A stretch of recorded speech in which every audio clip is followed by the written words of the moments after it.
расскажу вам о том, можно или нет торговать на улице Буэнос-Айреса. Почему этот возник вопрос? Потому что я почитал, даже не я, Света где-то почитала, и одна девушка, которая делала сырники, пришла где-то торговать, по-моему, под какой-то госпиталь. И, в общем, она не понимала, и я хотел бы объяснить. Я понимаю, может, она этого не смотрит. Есть и другие примеры. Пришла постоять под госпиталем, попродавать свои сырники или там еще какие-то продукты. Тут были у меня друзья, которые целые хотели бизнеса развить на улице, продавать там сэндвичи и все в таком духе. Одним словом, зрители еще не подошли, но мы все равно продолжим. Не будем ждать, пока кто-то подключится. Вот уже кто-то и подключился. Значит, вот для таких любителей уличной торговли я хочу рассказать немножко о правилах торговли на улицах в Буэнос-Айресе. Сам такое проходил. Это было давно-давно, как и все. Я тоже, когда приехал, сразу же не знал, чем мне заняться, не знал языка. И самое простое, что приходит в голову, когда ты только приезжаешь, это пойти на улицу и что-нибудь продать. Это самое простое, это заходит у всех, и у меня в том числе это не минуло в 90-х годах. Тем более, что тогда, когда мы ходили, мы видели, что на каждом перекрестке стоял продавцы чего-то. То есть ты проходишь буквально 100 метров, и на 100 метрах стояло пару тачек таких на колесиках, которые продавали хот-доги, варили. Кто-то стояли холодильнички такие на колесиках, которые забросали лед, и эти самые бары такие льда там рубленые были, и там ГСО со всякой в баночках холодилось, и так как здесь жарко, все люди продавали.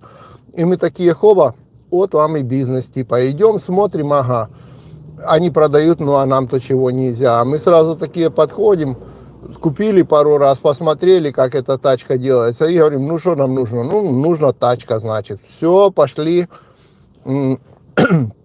прицепились к одному, говорим, так и так, надо тачка, вот такая, чтобы продавать. Он смотрит, иностранцы какие-то долбанутые на всю голову, разговаривать не умеют, но тачку хотят. Думает, да ладно, хоть, бабла срублю. Взял, говорит, вот вам тачка, хотя эта тачка была вообще не для хот-догов, а была для гарапиняды, называется такая. Такие орешки жарят на газу, на улицах, которые кастрюлька, газовый баллончик в тачку, и сверху медная такая, ну как бы это как вот такая вот штука полукруглая, и туда бросают орешки, бросают сахар, мешают, оно зажаривается, и получаются такие хрустящие выбивайки для зубов. То есть как раз, не знаю, что ли ты покушаешь этих орешков, то ли поубиваешь себе зубы там этими орешками. Но факт в том, что это вкусно пахнет, они еще ванильки туда докинут, и запах привлекает народ. И вот такую погоду, это было вот зимой, как сейчас. Видите, как мне шапочка Света связала. И этот самый, типа, продают везде в Буэнос-Айресе, раньше продавали орешки такие, гарапиняда называется. В общем, мы такую тачку купили, эта тачка не стоила ни $30, мы ее купили за 200, потому что, ну, мы же не понимаем, какие цены и как нас там разводили, вообще, что это не для этого. И решили, все, тачка есть, баллон пойдем купим, купили баллон, купили, так сказать, горелку поставить, а тачку саму с колесиками у этого за $200 купили, я же говорю, фигню. И говорим, так, будем сосиски варить и продавать. Где мы будем это продавать? Да на улице, все же продают, и мы будем продавать. Жили тогда в районе Конгресса и решили, будем продавать сосиски на улице. Ну вот, что получилось? Пошли, где же их брать? Мы же тоже не понимали, где их брать. Пойдем в супермаркете, купим в супермаркете. Пошли, нашли хлеб для сосисок, нашли сами сосиски в упаковках. Все там сварили, вышли на улицу. Зонтик какой-то пляжный прицепили, чтобы ни жара не мучила. Стали на одном перекрестке, стоим. Люди начали подходить тут же. Ну, продали, наверное, штук 10 этих сосисок. Подходит полицейский, говорит, ребята, продавать сосиски на улице запрещено, типа. Мы такие ему, смотри, он там, везде все продают. Он говорит, вы на других не тыкайте. Я вам говорю, вы нарушаете закон, вам нельзя продавать на улице сосиски. Мы такие возмущенные, ладно, думаем, полицейский плохой, пойдем на следующий перекресток. Пошли на следующий перекресток, стали, та же история. 10 сосисок продали, нас полицейский выгнал. Пошли, думаем, парчик станем. Пришли в парчик такой, стали около кота в парчике. Там начали продавать. Смотрим, полицейские так кучкуются, бабка одна подходит, говорит, ребята, вы сейчас с этой тачкой своей уедете, говорит, он уже машина комиссарии приехала, сейчас еще вызовут грузовичок, куда тачку кинут, и вы, говорит, уедете сидеть, блин. Мы такие, а что такое, не можем врубиться, как это, вот все продают, а мы нет, что за дискриминация такая? Оказывается, нет никакой дискриминации. Вопрос не в том, все запрещено продавать.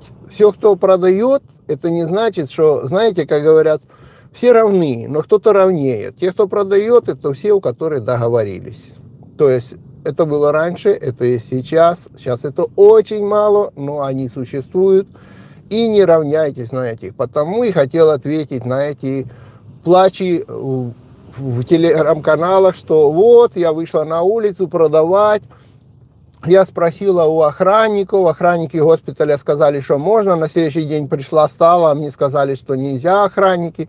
Во-первых, это спрашивается не у охранников. Охранники до любого организации, которая охраняет там госпиталь, супермаркет, они никакого отношения, блин, к улице не имеют. Вы даже не понимаете, ни у кого надо спрашивать. Это раз. Второе. Еду без оформления всяких санитарных норм, там, без всего этих проверок. Сколько вы не рассказывали, какие вы чистенькие, как вы готовите там на крутых своими чистыми ручками. Продавать людям нельзя. А даже если вы все это оформите, и у вас будет куча санитарных книжек, куча санитарных разрешений, вам все равно на улице продавать нельзя. Не смотрите вы на то, что кто-то стоит и продает. Тот, кто стоит и продает, потому что он тут вырос, он знает, с кем договориться, и тогда это было, и сейчас это было. И то в 2000-х годах, вы еще не знаете, сколько здесь было продавцов до 2000 года. Здесь нельзя было ступить ногой по тротуару, чтобы не наткнуться на продавца, который продает хот-доги, который продает воду, которые порастилали на полу, там, допустим, такие простыни целые, и там продают всякие штучки китайские, там, не знаю, штучки для телефонов, брелочки, еще всякую фиговину. Это было очень развито, но это было запрещено.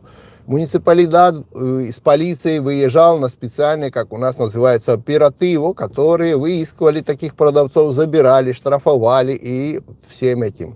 Думаете, я этим не занимался? Да. В свое время я тоже этим занимался. Да, я дошел до того, что я тоже поставил, договорился, где надо, не будем тыкать пальцами в конкретных людей. Ну, в общем, это договорнячки, так сказать, и договорнячки. Но когда я прекратил этим заниматься, вот когда я понял, что мне надо документы оформлять, потому что я буду в Аргентине, и я буду, как бы, хочу здесь остаться, и я буду здесь жить, и мне надо будет делать документы. И всякие приводы в полицию, всякие протоколы на меня совсем не помогали моим документам. Соответственно, пришлось это все хозяйство бросить и уйти с этого бизнеса и заняться официальным бизнесом. То есть открыть моноатрибута, открыть компьютерный сервис, заняться ремонтом компьютеров, легально платить налоги и все в таком духе. До сих пор я занимаюсь компьютерами. Оставлю даже, кстати, сделал на русском языке эту страничку, оставлю вам на русском языке страничку в WordPress, там недавно сбуцал, кому нужно, в описании поищите.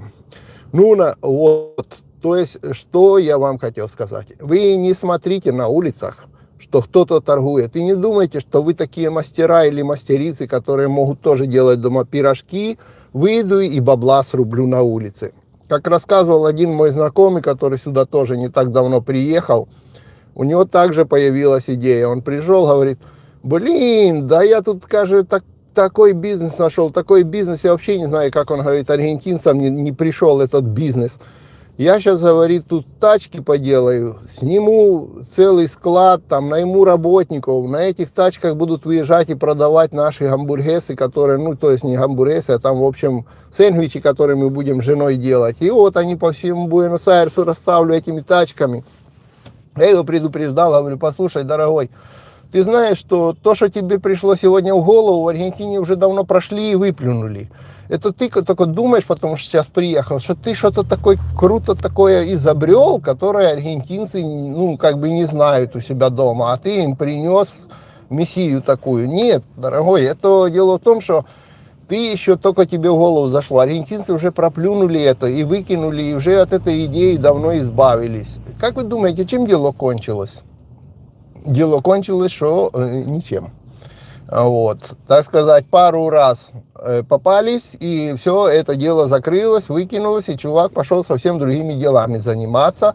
Он начал, как говорят, делать совсем другие вещи, не связанные с едой и с продажами на улице.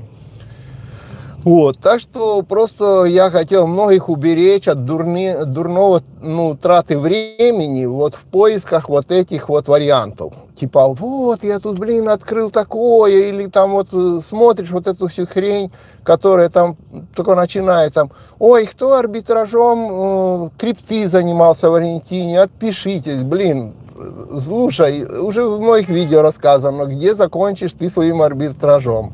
Закончишь в этом самом, там, где тебе не понравится.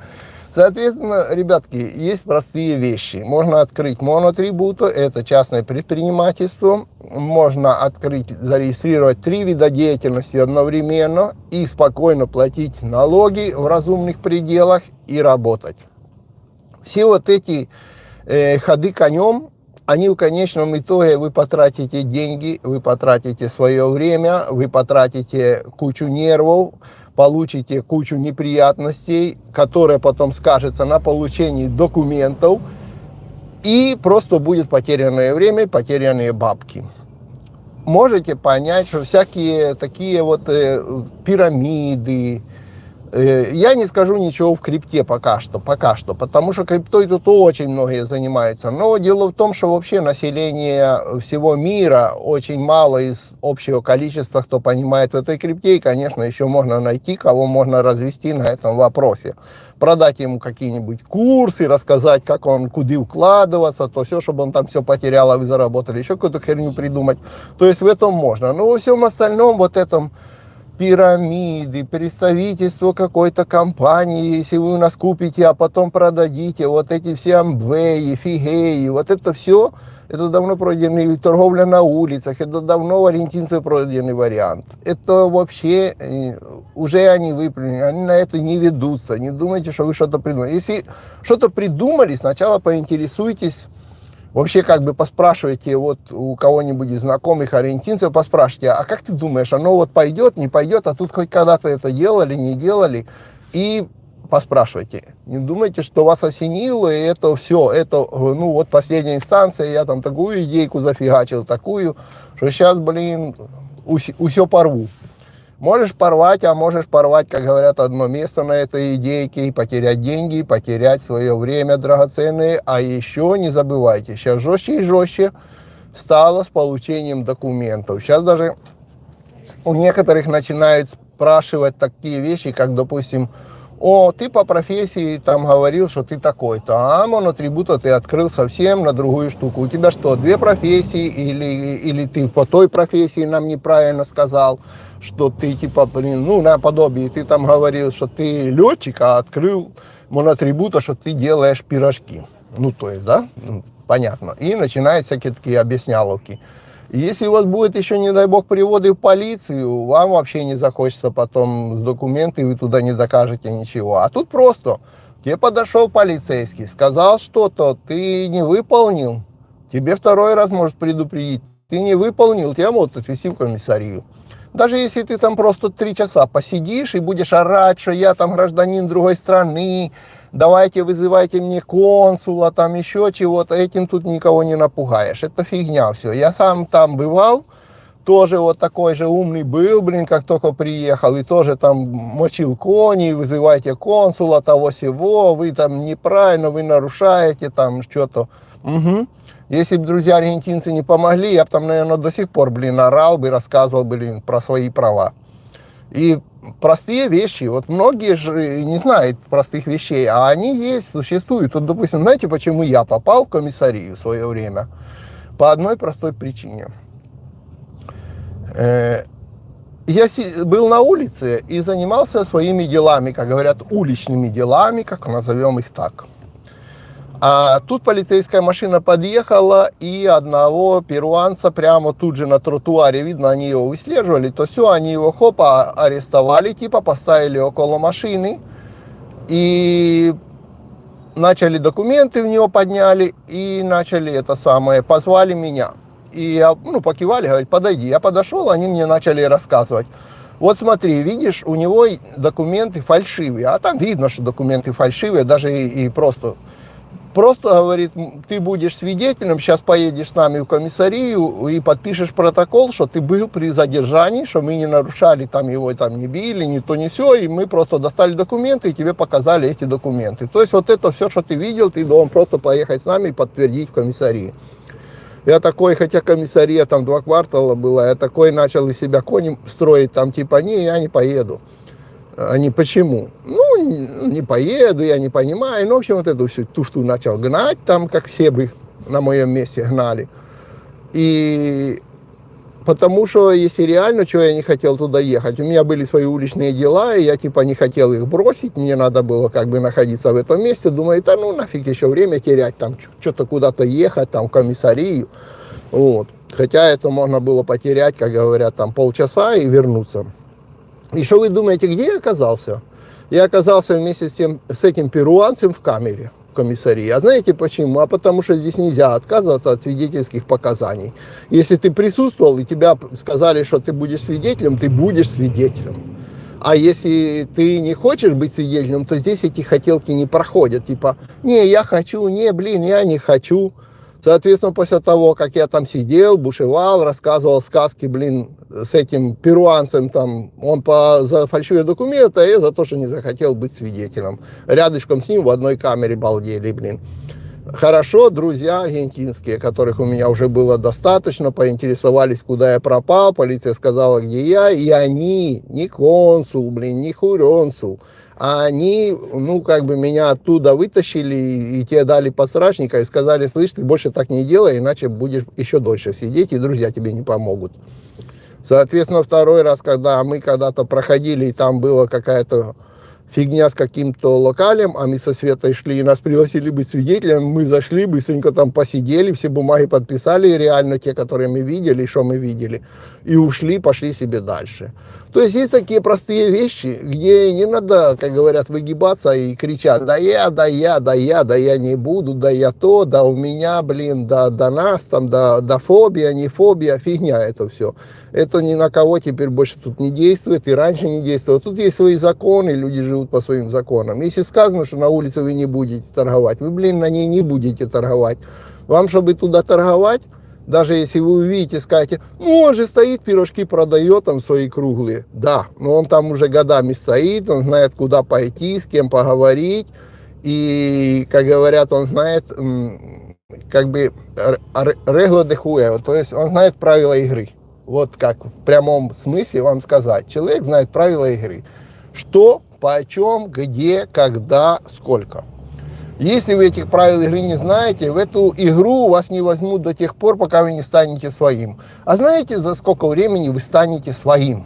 То есть между аргентинцами своим, чтобы вас рассказали эти правила игры, куда пойти, как пойти, где и что делать, очень много времени пройдет. Можете поверить, сначала вас выдают до конца, блин, вы максимум будете на них что-нибудь торговать, продавать, а не сами стоять и их нанимать.